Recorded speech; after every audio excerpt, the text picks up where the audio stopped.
Welcome to Bangers, Bangers, Bangers. In this episode, we are talking with our guest, Dear Evergreen.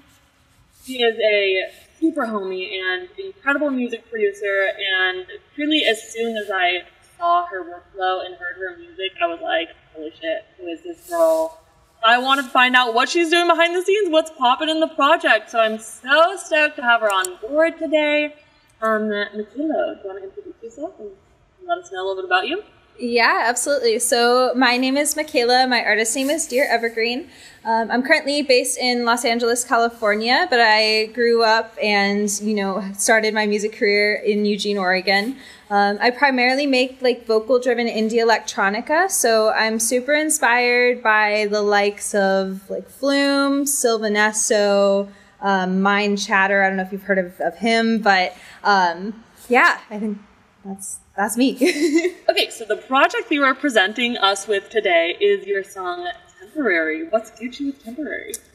Yeah, so Temporary is the title track as well as the single off of my last EP.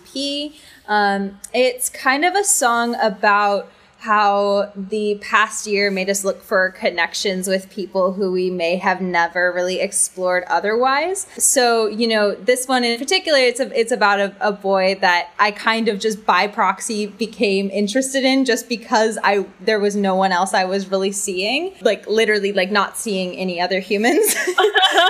So, it's kind of that even if they're not a fit for you, and that could be taken as a friend, that could be taken as a romantic partner, whatever.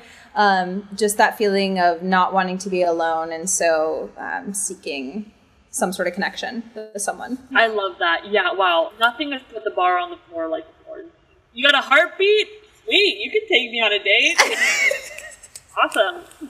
Anyway, let's just open up, go through, and see what's Gucci. Let's do a little tour. Yeah, fantastic. Let's start with the drums. I would say that probably the number one thing that I usually struggle with is drums. Something I've been loving doing is dragging in a drum loop from Splice or something and then matching samples to the transients just to get a general vibe and feeling and groove, and then kind of tweaking from there. I'm sure you're probably familiar with the Decap sample packs. He has some fantastic drum loops. Grabbed one of those, popped it in, and then just kind of lined up different samples to it, and then of course later on swapped out the samples and they became what they are here. And this is also great practice for me, understanding where things are placed. And I've found that this has enhanced my ability to work with patterns and developing my percussion. I'm just gonna go ahead and just play a little loop ski here.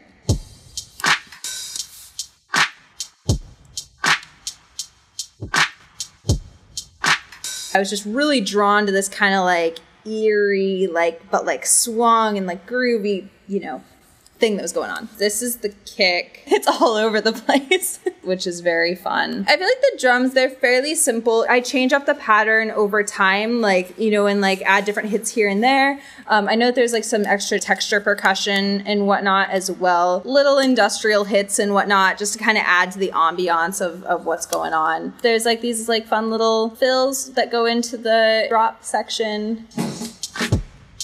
But that's pretty much it for the drums. Maybe the same beat in verse 2, just with the shakers or something added. Is that what you did? That's pretty much it. That's the thing about this song. In terms of percussion, it's very simple, and I think that's kind of how I operate. Just having the beat down lets me go absolutely ballistic on the synths and the vocal processing. I love return tracks. I don't know why. But yeah, this one has a lot of them. I don't usually make it all the way up to J. Yeah, I use returns for a lot of reverb. Looks like there's 4 different reverbs. 5 different reverbs. Good.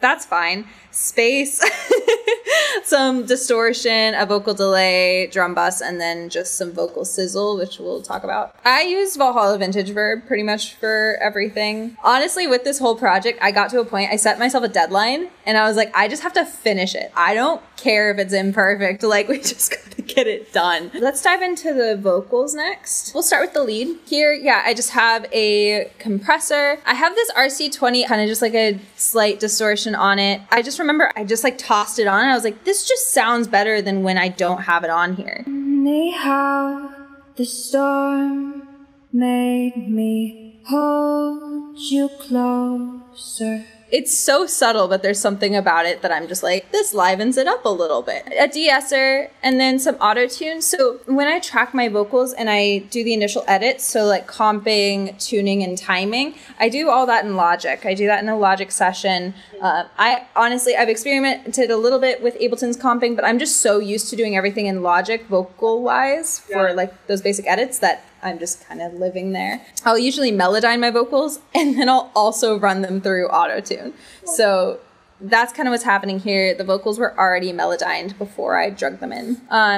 So just like retune speed of 22, humanize all the way up, and then quite a bit of flex tune. So this, to me, this is going to be a little bit lighter than some of the other ones that I do. That's what's going on there.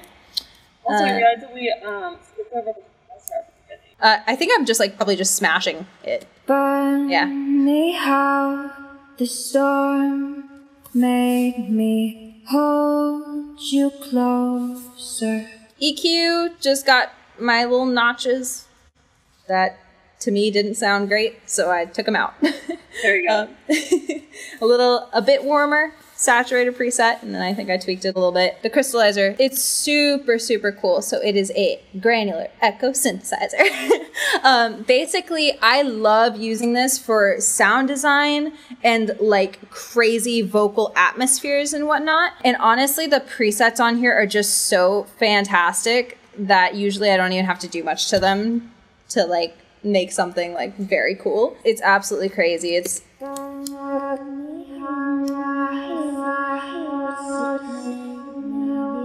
other things in terms of the lead, it's being sent off to a bunch of stuff. One of my old mentors taught me this trick, which is sending the vocal off to a mono shorter reverb. So yeah, we're looking at 0.37 seconds. So if we just solo that, and then the other thing that's being sent off to is another reverb that is going to be quite a bit longer. This one's actually, it's sidechained to the lead vocal. So every time that the lead vocal is playing, that reverb's kind of ducking. And then when the vocal's done, then the reverb gets to kind of peek out and say hello. And then what else is happening? Yeah, a little vocal delay. So just like a tiny little, The storm. it's like a tiny little dude. The last thing is this vocal sizzle. So depending on what's going on, if I need to brighten up that top end, I'll usually set up a send like this where, yeah, it's basically just like very distorted. I usually put a phaser on it and then just way, way high pass it so that you just get that top end ever so slightly, just gives it a bit more grit on the top. We've got the double. Other tracks I usually do a double and a triple. I'll usually hard pan them left and right and then you EQ out the mids on them. This one I just have a single double and it's down the center, kind of beefing up that vocal a little bit and just giving it some more like variety, I guess. Wow. Funny how. And to just like for the sake of this, I'm just going to turn off all of the returns just so it's a little easier to hear. Funny how the storm made me hold you closer. Lots of times when I'm timing my doubles and whatnot, I'll make sure that the transients are right on each other. For this one, I left it a little more sloppy. This tune has a bit of a sloppy feel to it, which I really like. Like it just kind of chugs and it's like kind of dirty and everywhere. And like there's something about that I love. And so I left this intentionally like a little like more rickety, I guess. There's a chance that this might be like a frozen and flattened version. It also might not be. I'm just surprised that there's no compression or anything on this or de-esser. So that makes me feel like I probably frozen flattened it. On the choruses, let's do it. I'm just We were a temporary love.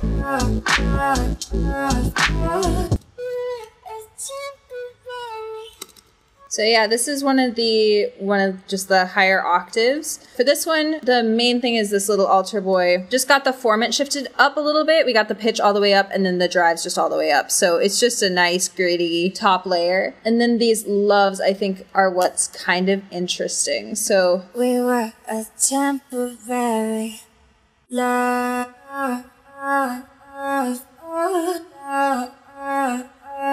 Dude, I love it so much. Oh my god, I'm dead. Oh, I'm so glad. Yeah, so this is, again, processed like the lead, but I've got this auto pan on it, and lots of times I'll use an auto pan like an LFO, just turn the phase all the way down, and then, yeah, you can basically kind of affect it from there.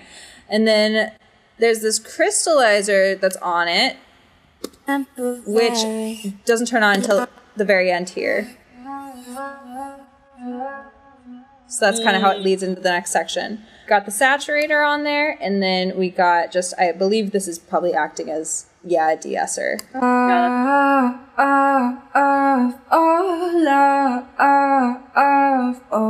So then this is what does it for me, at least. It's this other layer, so it's the same thing going on, just we've got some of the mids cut out on both of these, but what it is it's two chains. One of them is panned hard right. You gotta. One of them is panned hard right, one of them is panned hard left, and I do this trick a lot. I also did this in one of the Jubilee video challenges with one of the songs, where one side I use one type of amp and the other side I use a different type of amp, and I just adjust the parameters of those, so you get this really cool like stereo distortion thing going on. That's hella smart. A different amp on each stereo side? Duh. Cool. Because to me, it gives you this extra movement and bite. To me, it's so pleasing. And then these ones down here. We were a temporary love.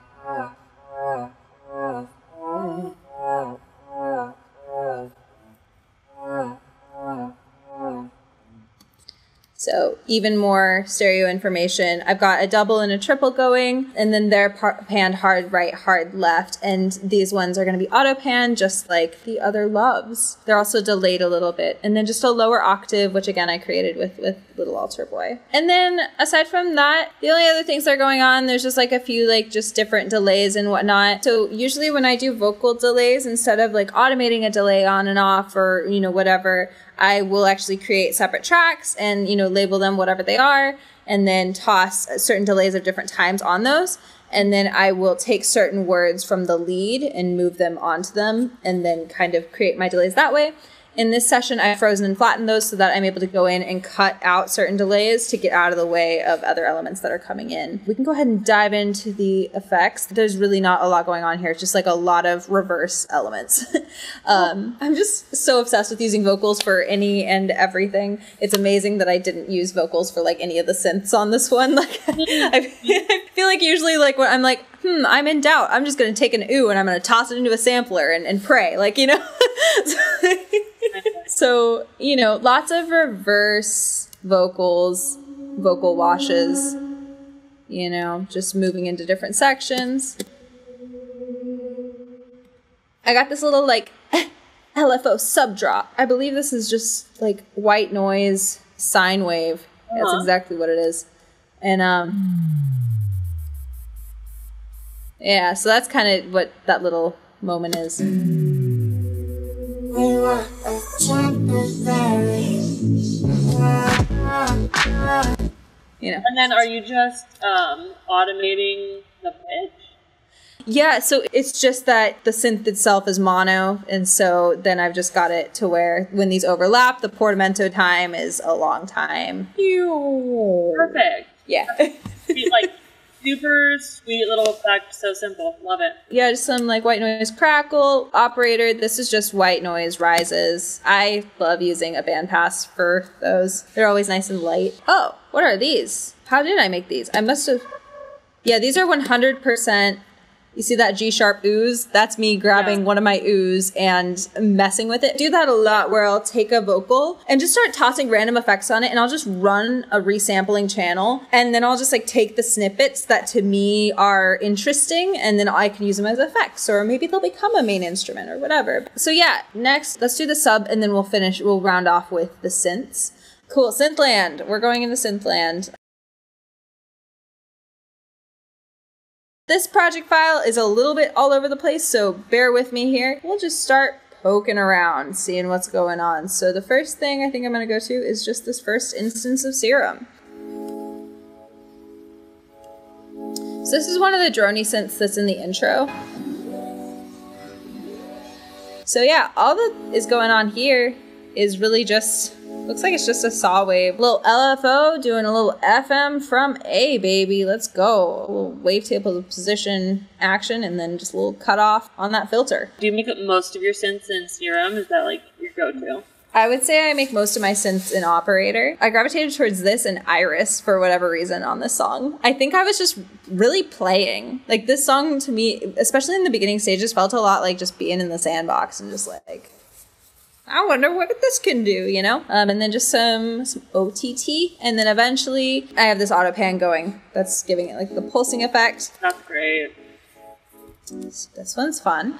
I do like this one. This again is our good pal Serum. Looks like it's just gonna be a couple of sine waves, just kicking it with a little FM from B. I feel like I really gravitate towards a more sort of like eerie sound. It never feels like eerie to me, but I've heard like people have told me that it feels like that. To me, it just feels emotional. Like it feels like there's something there like that I want to explore, and it makes me curious. And you know, then I get to lay this really simple melody over the top to be like, here's the message on top of this like really emotional instrumental. I sent my dad this song and he goes, I don't know if there's something wrong with the player that you sent me, but it just something doesn't sound right.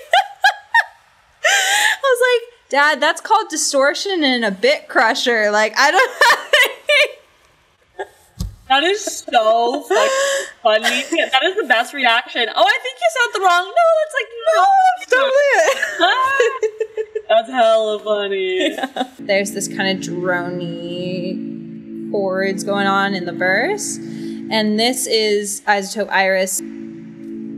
I honestly couldn't really tell you too much of what is going on here within the synth itself because I'm just not super well versed in it. Then slapped an RC20 on it. Classic. No more boring pads. Why not? And then a little bit of compression, some EQ, and then a side chain to the clap. So yeah, then there's also this. I think this is, again, another resampling of one of these other synths, which I know is very, very specific. But that's where we're getting that, like, higher octave. Yeah, the final thing is the sub. I typically will have two different tracks for my sub. One is that fundamental, like the lower frequencies, and then the other one is going to be more of a textural. That's going to be one that's more heard versus felt. So the first one, all that it is it's just a sine wave. It's got the same auto pan as the other synths and whatnot. Just a bunch of EQ, a little bit of saturation to boost some of the harmonics, and then cutting it again. So it just like, it gets this real fullness to it. And then it's being paired up with this, which in the other project, I also slapped an OTT on it. So, you know, you get a little extra crunch as well. But in this project, it looks like actually, what the heck am I doing? Yeah, so it looks like I actually found another bass sound on Isotope, just like some bass patch. So here's like the main one, which is down the center, and then here's the one on the right, which has, again, there's that amp trick. So like 1 amp on this side and then 1 amp on the other. So when you hear them all together, it's this massive, crunchy thing. And then when you pair it with, you know, the more fundamental, you get this like throbbing, crunchy, big ol' bass. I just love tossing auto pans on subs to like make them do that. And then the final thing I'm going to note about all of these auto pans and bouncing all of this out and whatnot is that drum loop that I was talking about in the very beginning of, you know, that I kind of based everything off of. I extracted the groove of that and I tossed it onto all of these bounced out audio files so that you're getting that push and pull that's happening in the drums. You're also getting that in the synths and in the basses and everything. So it's all kind of locked into that same groove. That's fucking smart.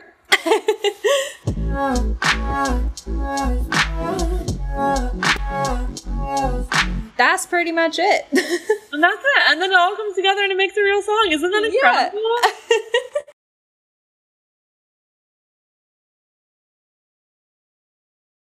It's always interesting going back through projects because there's just so many micro decisions. And it's funny because I feel like breaking it down, I never really know why I'm doing something. I'm just kind of like, I wonder what this would be like. And then I do it and I'm like, that's cool. Let's try another thing. And it's just like a lot of yes and. Hashtag theater kid. Yeah. Yeah, like am I showing my true colors? I love it. The how makes more sense. Sheila, thank you literally so much for coming on Bangers. It has been an absolute hoot and a holler to have you on the show, and for explaining all of just the cool shit you did in this project. It's like very inspiring and makes me want to open up Ableton and make music. So thank you so much for coming. Yes, of course. Thank you so much for having me. Anytime. Until next time, friends. Bye.